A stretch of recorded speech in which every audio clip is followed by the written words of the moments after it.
Hello everyone, this is Heather Hoffman, and I'm here to share a fun video with you today using the sweet little Friend Like You stamp set from Simon Says Stamp and 3 of the newer ink families from Simon Says Stamp. I love playing with different color combos, and I hadn't used some of these colors a lot, and as I was kind of perusing my ink colors, I just kind of gravitated towards these 3 colors and thought, well, why not? Let's just put them all together.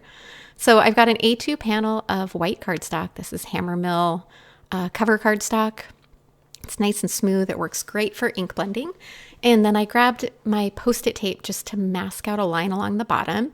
You can kind of see at the beginning, I sort of lined up my image to kind of get a little bit of a plan of where I wanted.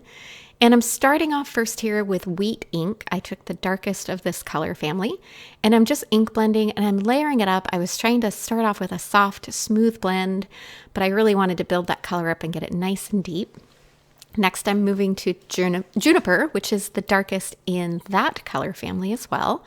So I really went for the mostly deep, dark colors, and I'm just blending that along the center, trying to overlap it a little with the wheat. And then finally, I came in with Clematis, which is the second darkest in that color family. So I didn't go all the way to the deepest on this particular one. Then I came back with that wheat a little bit just to blend the line.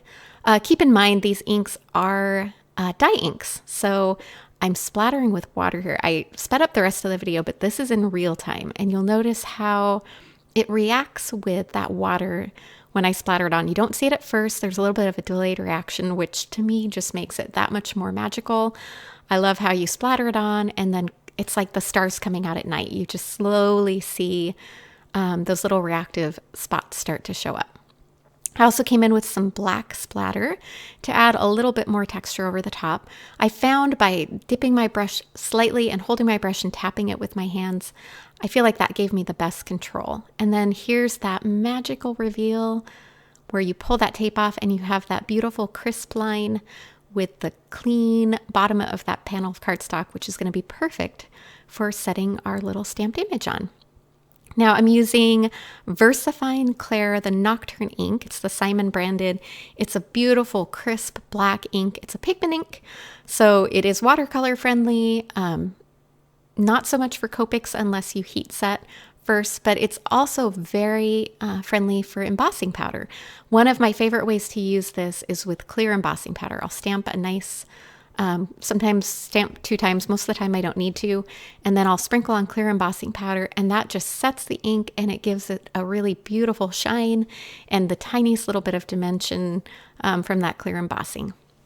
Once I got that all heat set, I went ahead and die cut it with its little coordinating dies, super handy.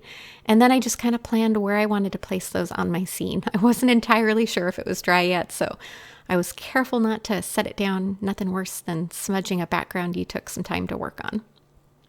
Then I used some small foam squares and just kind of went a little crazy putting lots of those on there. You could use bigger pieces of foam adhesive or skip the foam if you wanted, but those little foam squares were super handy. And then I added that second little floral image, just kind of helped add a little more dimension to that scene, having one separate piece. Now, generally when I do a background like this, I have just a stack of A2 panels of white cardstock that I keep on hand. Then I trim them down if I want to mat them slightly on my card base. This way I can do, kind of square it up a little better. You notice I took more off the bottom. I didn't take any off the top because I felt like I had a little bit of excess at the bottom. So it's kind of gives me a little bit of space to kind of adjust things if I want to. All right, I grabbed the Good Greetings 1 stamp set. I could have used one of the sentiments from the set, but I thought it paired really cute with this fun little So Glad We're Friends sentiment from that set. There's so many great sentiments in it. It's one of my current favorites. Just great for friendship and kind of all multi-purpose. So I'm stamping that with that same VersaFine Clair Nocturne ink. This time I decided not to heat emboss. You certainly don't have to. I knew I was going to die cut the other ones and kind of mess with them as I put them in place, so I did that just kind of as a safety measure. It also made it stand out a little bit more. All right, before I put it on my card base, I wanted to add a tiny black border. My favorite way to do this is just to adhere it straight down onto black cardstock And then as long as you're familiar with your paper trimmer, which I am, then you can cut a nice close border on the remaining sides. It's a lot easier unless you're using coordinating dies to cut. That way you can get a super thin, little tiny black outline. And I really love how well that works.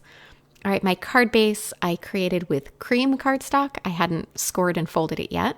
It's just a half sheet of that cardstock.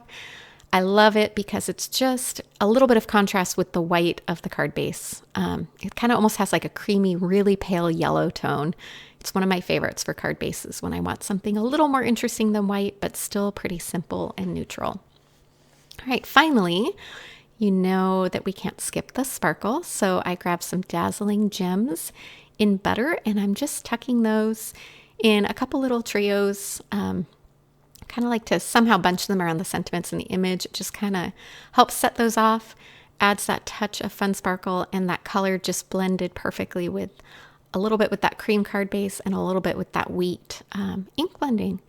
And there you go. You've got a finished card. I love using cute little scene images without necessarily having to do any coloring. They're very fun to color, whether with Copics or watercolor. But sometimes if you spend the time on the background, you can leave things a little simpler. Thanks so much for stopping by. Have a wonderful day.